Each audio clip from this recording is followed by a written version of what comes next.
Reportage. Docteur, on ne risque vraiment rien, sur l'île de Tenerife, habitants et secours se préparent à l'arrivée du MV Ondius dans la crainte de l'hantavirus, France Info. Reportage. Docteur, on ne risque vraiment rien, sur l'île de Tenerife, habitants et secours se préparent à l'arrivée du MV Ondius dans la crainte de l'hantavirus. Après un interminable voyage depuis Ushuaia, le navire de croisière va enfin pouvoir débarquer ses passagers, aux Canaries, où il arrive dimanche matin. Ce petit archipel espagnol au large des côtes africaines s'est barricadé. Comme un réflexe, Rosalía Dara a reculé de 2 bons mètres. Et voilà que la vieille dame de 78 ans attrape son foulard au motif fleuri pour se protéger la bouche. Ce n'est pas contre vous, mais j'ai peur, s'excuse-t-elle, adossée avec sa canne en bois dans son couloir de l'entrée. J'ai tout entendu sur ce virus. Il tue. Bon sang, pourquoi c'est chez nous qu'il débarque?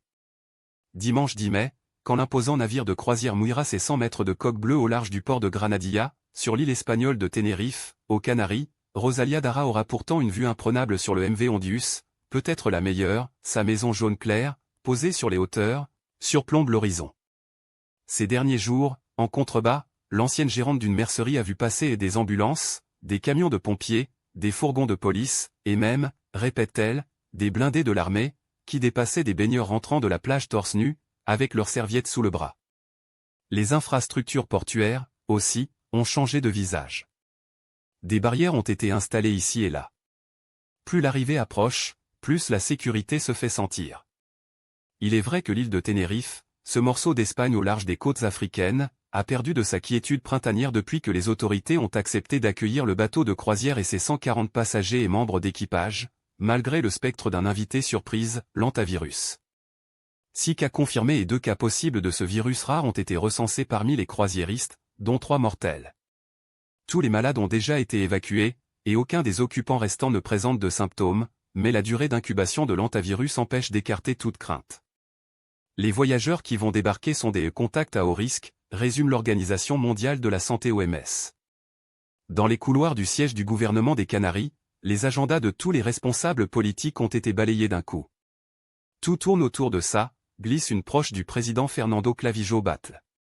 C'est notre principal sujet. On enchaîne réunions de coordination sur réunions de coordination. Même les traditionnelles fiestas de maillot sont passées au second plan. Même à la plage, on ne parle que de ça. À quelques heures de l'arrivée du MV Ondius, les touristes profitent de la plage sur l'île de Tenerife, Espagne, le 9 mai 2026. Raphaël Godet, France Info. Les autorités locales ont passé la semaine à rassurer le million d'habitants de l'île. Dans la rue ou sur les réseaux sociaux, le même message répété en boucle, la population des Canaries doit avoir l'absolue tranquillité qu'il n'y aura à aucun moment aucune possibilité de contact. Les passagers du MV Ondius seront effectivement évacués par roulement du navire vers une barge, puis transférés par la route dans des bus ou des navettes, directement jusqu'à l'aéroport. Le bateau et l'équipage, eux, poursuivront leur route jusqu'aux Pays-Bas. Au cas où, l'hôpital de la Candelaria, situé à Santa Cruz de Tenerife, la grande ville du nord de l'île, a été réquisitionné pour recevoir d'éventuels passagers trop souffrants. L'établissement dispose d'une unité spéciale pour mettre un patient à l'isolement total. Martin, la chef de l'unité de soins intensifs, arpente encore et encore le couloir. Tout est prêt pour, si nécessaire, intervenir et prendre en charge de manière optimale un patient nécessitant son admission dans cette unité, promet la spécialiste. On a autour de nous 50 professionnels, des infirmiers, des médecins spécialisés en soins intensifs, des internes. On n'a pas peur car on est prêt. Martin, chef de l'unité de soins intensifs à l'hôpital de la Candelaria à France Info. Dans la pièce d'à côté, le nombre de combinaisons jaunes a été minutieusement noté sur une feuille à l'unité près. Dans l'étagère du bas, on trouve les masques, et dans le placard du fond, les bottes de protection. Les autorités ont prévu un protocole de haute sécurité. Pour accéder et quitter la chambre du potentiel malade, les soignants doivent obligatoirement et minutieusement suivre un circuit bien défini. Les pièces pour s'équiper et les pièces pour se désinfecter sont séparées par des portes sécurisées. L'objectif est d'éviter toute contamination entre les différents espaces et le reste de l'hôpital. L'hôpital de la Candelaria, au nord de l'île de Tenerife, Espagne, dispose d'une unité spéciale pour traiter à l'isolement les patients souffrant de maladies infectieuses. Raphaël Godet, France Info. Tout est prêt, donc. La ministre de la Santé espagnole, son homologue de l'Intérieur espagnol, et même le directeur de l'Organisation mondiale de la santé seront sur place pour superviser l'évacuation des passagers. Si tout le monde vient, en fait, c'est peut-être que c'est plus grave, ricane José Asencio, 52 ans, au volant de son camion de chantier. Lui a appelé son médecin, mercredi. Je lui ai dit, docteur, on ne risque vraiment rien. Il avait à peine raccroché qu'il a envoyé un SMS à sa mère, qui passe sa retraite dans un immeuble de Las Chafira, si tu as mal à la tête, tu t'enfermes chez toi. Cette semaine, quand les autorités parlaient de protocole strict, José Asencio comprenait l'aislamiento, confinement en français. Fin janvier 2020, c'est déjà dans l'archipel des Canaries, sur l'île voisine de la Gomera, que le tout premier cas de Covid-19 a été avéré en Espagne.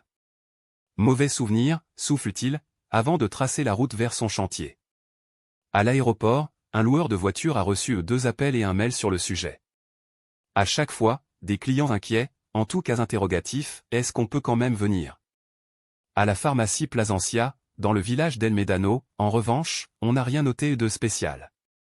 Peut-être 1 ou 2 achats de masques, mais rien à voir avec le Covid, recadre la gérante, 2 boîtes pleines dans les mains. La pharmacie Plasencia, dans le village d'El Médano, sur l'île de Tenerife Espagne propose des masques à la vente, le 9 mai 2026. Raphaël Godet France Info et pendant ce temps, le MV Ondius avale les 1000 nautiques jusqu'à son point d'arrivée. Les passagers ont-ils conscience de l'immense barnum qui les attend dimanche pour accompagner leur descente sur Terre? À bord, tout va bien, a confié à France Info l'un des 5 Français présents sur le navire, à quelques heures du débarquement. La prise en charge est claire d'ici à Paris, et nous sommes tous en bonne santé, donc sereins, et prêts au test. Sujet suivant. Interdiction de la manifestation du comité du 9 mai à Paris, 97 militants d'ultra-droite et d'ultra-gauche interpellés, 46 placés en garde à vue, France Info. Interdiction de la manifestation du comité du 9 mai à Paris, 97 militants d'ultra-droite et d'ultra-gauche interpellés, 46 placés en garde à vue selon la préfecture de police de Paris. Ces personnes ont été interpellées essentiellement pour participation à un groupement en vue de commettre des violences et port des armes prohibées. Publié le 09-05-2026 14h40 et mis à jour le 09-05-2026 23h52. Temps de lecture, 1 minute des policiers déployés dans le quartier Saint-Michel, à Paris, dans le cadre de l'interdiction de manifestation d'ultra-droite et d'ultra-gauche à Paris, le 9 mai 2026. Humidon Anadolu AFP. Le bilan est revu à la hausse. Alors que le tribunal administratif de Paris a confirmé l'interdiction de manifestation du collectif d'ultra-droite Comité du 9 mai qui était prévu samedi 9 mai à Paris, 97 militants des ultra-droites et d'ultra-gauche ont malgré tout été interpellés dans les rues de la capitale, dont 46 ont été placés en garde à vue, a annoncé la préfecture de police en début de soirée. Ces arrestations, pour participation à un groupement en vue de commettre des violences, des dégradations, des violences volontaires en réunion et pour port d'armes prohibées matraques télescopiques, couteaux ont eu lieu dans le cadre de contrôles réalisés dans les secteurs de République, Pyramide, Saint-Michel et Montparnasse, pour faire respecter l'interdiction de la manifestation du comité du 9 mai, ainsi que de celle d'un contre-rassemblement antifasciste dont le mot d'ordre pas de nazis dans Paris. Le parquet, sollicité par l'AFP, a également mentionné les chefs des outrages et de dissimulation volontaire du visage, sans motif légitime, lors d'une manifestation sur la voie publique accompagnée de troubles à l'ordre public, ajoutant que 3 personnes mineures figurent parmi les gardés à vue. Des regroupements dans ces secteurs ont pourtant eu lieu et ont été dispersés une partie de la journée par les forces de l'ordre. Les policiers restent mobilisés pour éviter d'éventuelles confrontations dans la soirée. Si les manifestants doivent pouvoir se rassembler en toute sécurité, les arrêtés d'interdiction doivent être respectés et les confrontations entre militants d'ultra-droite et d'ultra-gauche ne sauraient être tolérées, a fait savoir la préfecture dans un communiqué. Elle avait, dans tout un premier temps, annoncé 9 placements en garde à vue, des militants d'ultra-droite selon nos informations.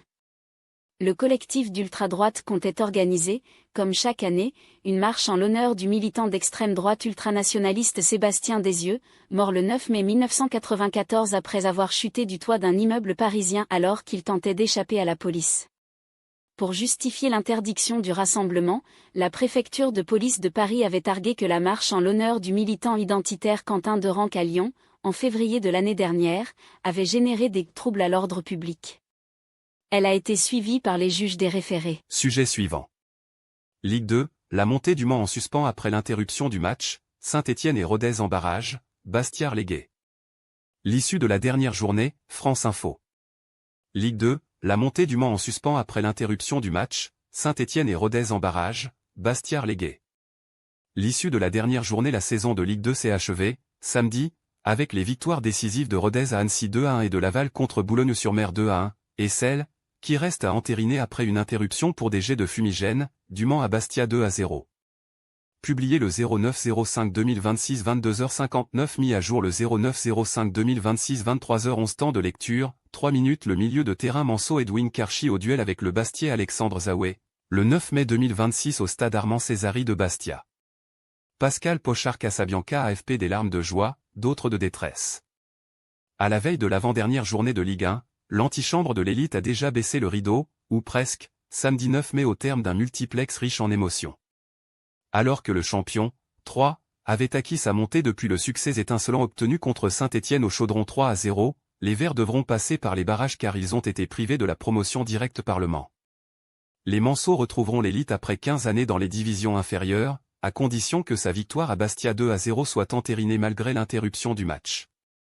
Saint-Étienne a bien mis fin à sa série de 3 défaites en étriant Amiens 5-0, dont la relégation était déjà actée, dans un stade Geoffroy-Guichard comble. Mais les célébrations de l'épopée des Verts de 1976 ont été un peu gâchées par la victoire des Manceaux, deuxième au coup d'envoi et donc au coup de sifflet presque final du championnat, à Bastia 2-0. Les Sartois, qui ne comptaient que 2 points d'avance sur les Stéphanois, se sont sortis d'un sacré piège sur la pelouse de l'avant-dernier du championnat, qui jouait sa survie en Ligue 2. Un but d'Erwan Colas sur corner en première période, puis de Milan Robin dans les arrêts de jeu, devait permettre au deuxième club sans et hors de l'Hexagone de retrouver l'élite après 15 années dans les divisions inférieures, renvoyant du même coup les Bastiais au 3e échelon, 5 saisons après leur montée. Mais des jets de fumigène ont provoqué l'interruption de la rencontre, à la 91e minute. L'arbitre Rudy Buquet a alors renvoyé les joueurs au vestiaire. Et plus de 45 minutes plus tard, alors que le stade Furiani était vide, l'arbitre a décidé d'arrêter définitivement le match et de laisser la commission de discipline de la Ligue de football professionnel LFP statuer sur son issue. Dans une situation similaire, le 16 mars 2025, Saint-Étienne avait bien acquis, a posteriori, sa victoire dessinée à Montpellier 2-0 avant l'interruption de la rencontre. Le stade lavallois, qui était sous la menace des Bastiais pour la relégation, avait de toute façon fait sa part du travail en dominant Boulogne-sur-Mer 2-1. Les Mayennais disputeront un barrage pour éviter une relégation vers la nouvellement nommée Ligue 3. Derrière la lutte entre Saint-Étienne et le Red Star, qui pouvait encore espérer la montée directe mais a dû se contenter de la 4e place après la victoire du Mans, le dernier ticket pour les barrages était aussi l'objet d'une dispute acharnée.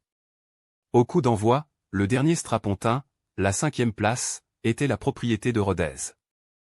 Les Aveyronnais étaient en déplacement sur la pelouse d'Annecy en pleine bourre, sur une série de 3 victoires consécutives et qui pouvaient leur subtiliser leur billet. Mais les Ruténois, invaincus sur la phase retour 10 victoires et 7 nuls, ont maîtrisé leur sujet de bout en bout pour s'imposer 2-1 en Haute-Savoie, grâce au but des attaquants Ibrahima Baldé et Terry Carconte en première période. Malgré la réduction du score d'Alejandro Gómez Rodriguez. Le Stade de Reims, candidat à la montée directe à l'entame de la saison, a du même coup vu ses derniers espoirs de barrage réduits à néant malgré sa victoire renversante contre Pau 5-2.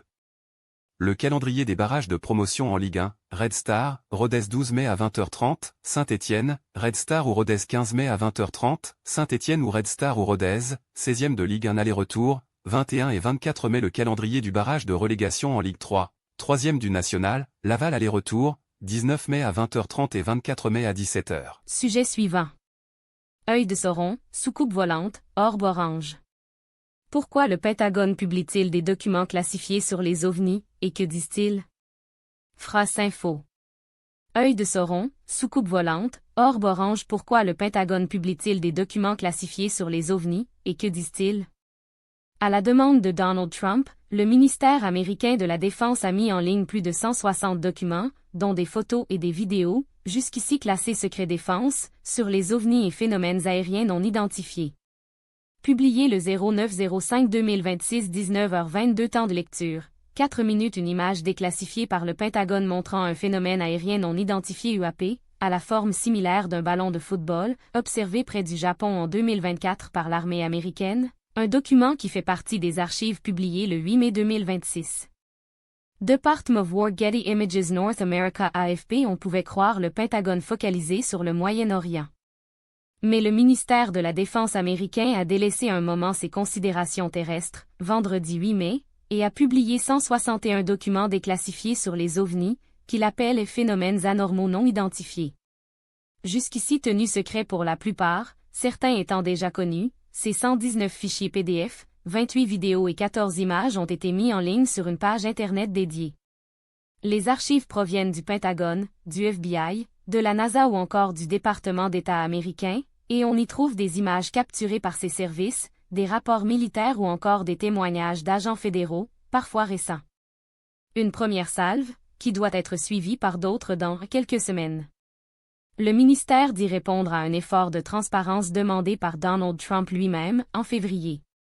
Ces documents, cachés derrière le secret défense, ont longtemps alimenté, de manière justifiée, les spéculations, et il est temps que le peuple américain puisse y avoir directement accès, écrit le secrétaire à la Défense Pete Hegseth dans un communiqué qui accompagne ces documents. Sur son réseau Truth Social, Donald Trump s'est, de son côté, félicité de permettre au peuple de décider par lui-même. Mais cette publication intervient aussi dans un contexte politique particulièrement tendu pour la Maison-Blanche.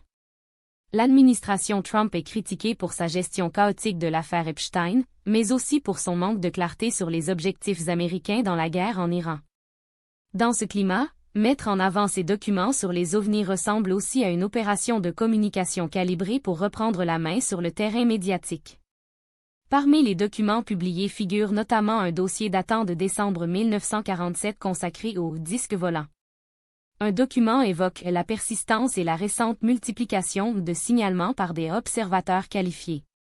Un autre rapport classé « Top secret », rédigé l'année suivante par les services de renseignement de l'armée de l'air, mentionne des aéronefs non identifiés et des soucoupes volantes qui suscitent notre inquiétude. Mais ce sont surtout certains témoignages plus récents qui attirent l'attention. L'un des dossiers dévoilés résume les déclarations de cet employé du gouvernement ayant rapporté séparément plusieurs phénomènes anormaux non identifiés observés aux États-Unis en 2023. Selon le Pentagone, la crédibilité des témoins et le caractère potentiellement anormal des événements eux-mêmes ferait même de ce dossier l'un des plus convaincants, actuellement détenu par l'AARO, le bureau chargé d'examiner ces phénomènes. Dans ce document, plusieurs équipes de policiers fédéraux cités affirment d'avoir observé des orbes oranges, lançant eux-mêmes de plus petits orbes rouges dans le ciel. 2 agents fédéraux disent avoir aperçu un orbe orange lumineux, posé près d'un piton rocheux. Un dessin joint au témoignage représente un cercle rouge-orangé traversé par une traînée lumineuse jaune, que les agents ont comparé à une version sans pupille de l'œil de Sauron, le méchant du Seigneur des Anneaux, représenté sous la forme d'un immense œil de feu flottant dans les airs. Donald Trump évoque régulièrement les ovnis et les théories qui entourent l'existence d'une vie extraterrestre. En février, le président américain avait annoncé vouloir ordonner aux agences fédérales d'identifier et de publier les dossiers liés aux extraterrestres et aux phénomènes aériens non identifiés. Il venait de s'en prendre à Barack Obama, accusé selon lui d'avoir livré des informations classifiées sur les extraterrestres dans un podcast, quelques jours plus tôt. L'ancien président démocrate, interrogé sur l'existence d'une vie extraterrestre, avait répondu avec ironie « Ils sont réels, mais je ne les ai pas vus ». Face aux réactions à cette prise de parole, il avait précisé par la suite n'avoir vu aucune preuve de contacts extraterrestres durant sa présidence. Le Pentagone continue de se montrer extrêmement prudent au sujet des témoignages et descriptions contenus dans ses archives. En mars 2024, déjà, le ministère américain de la Défense avait publié un rapport concluant qu'aucune preuve ne permettait de relier ces phénomènes aériens non identifiés à une technologie extraterrestre. La plupart des observations étudiées par les autorités américaines se sont finalement révélées être des ballons météorologiques, des satellites, des avions espions ou d'autres activités aériennes parfaitement classiques. Certaines images récemment republiées étaient d'ailleurs déjà connues du public, comme une photographie prise lors de la mission Apollo 17, en 1972, montrant 3 points lumineux disposés en triangle dans le ciel lunaire. Une image prise depuis la Lune par les astronautes de la mission Apollo 17 en décembre 1972, où l'on distingue 3 points lumineux dont la nature reste inconnue, incluse par le Pentagone dans les documents mis en ligne le 8 mai 2026 après avoir déjà été publiés par le passé. Department of War NASA. Le Pentagone n'a pas toujours d'explication en réponse à certaines observations évoquées dans ses archives, comme la photo de la mission Apollo 17, sur laquelle il n'y a pas de consensus selon la légende qui accompagne le cliché. Suffisant pour entretenir, encore une fois, les spéculations autour d'un sujet qui fascine une partie de l'opinion américaine depuis des décennies, et dont Donald Trump semble avoir parfaitement compris le potentiel politique et médiatique. Sujet suivant. Tennis de table, proche de l'exploit, l'équipe de France masculine échoue à renverser la Chine en demi-finale des mondiaux par équipe, France Info. Tennis de table, proche de l'exploit, l'équipe de France masculine échoue à renverser la Chine en demi-finale des mondiaux par équipe. Flavien Coton, Félix et Alexis Lebrun se sont inclinés, samedi à Londres, face aux Chinois emmenés par le numéro 1 mondial Wang Shuqin. Les Bleus repartent avec la médaille de bronze. Publié le 09-05-2026 23h46 temps de lecture, 1 minute. Wang Shuqin et Flavien Coton lors de la demi-finale des mondiaux par équipe de tennis de table à Londres, le 9 mai 2026. JON Supé appétit pas les Bleus toujours plus proches de renverser la montagne chinoise. Balayée en finale des mondiaux par équipe en 2024, l'équipe de France a davantage résisté et n'est pas passée loin de réaliser un authentique exploit. Les joueurs de Nathanaël Molin se sont inclinés, avec les honneurs, 3-1 face à la Chine en demi-finale des mondiaux par équipe de la discipline samedi 9 mai à Londres. Dès l'entame de la rencontre, le jeune Flavien Coton, 18 ans seulement et déjà 23e mondial, avait donné le ton en se montrant décomplexé face au numéro 1 mondial Wang Shuqin. Après avoir perdu le premier set, le tricolore avait remporté les 2 manches suivantes, avant de craquer et de laisser le filet. Le match défaite 3-2. Le numéro 1 français et numéro 4 mondial Félix Lebrun, médaillé de bronze en simple aux JO de Paris, a ensuite tenu son rang en étrillant en 3-7 le 6e joueur mondial Lin Shindong. Ragaillardi par la victoire de son frère, Alexis Lebrun est lui parti pied au plancher face à Liang Jinkun, pongiste le moins bien classé de l'équipe chinoise. Vainqueur facile des 2 premiers sets 11-3, 11-1, le tricolore a vu son adversaire revenir au contact et prendre le dessus. Et même s'il a sauvé 7 balles de 7 de rang dans la 3e manche, l'aîné des frères Lebrun n'a pas réussi à trouver la clé pour reprendre la main. Il s'est incliné 3-7-2. Revenu devant la table pour maintenir en vie son équipe, Félix Lebrun n'a réussi à arracher qu'un seul set à Wang Shuqin, défaite 3-1. Pas assez pour atteindre une finale que la Chine n'a plus jamais manquée depuis 1991. Les Bleus repartent donc avec le bronze. La Chine affrontera en finale le Japon, qui avait disposé plus tôt de Taïwan.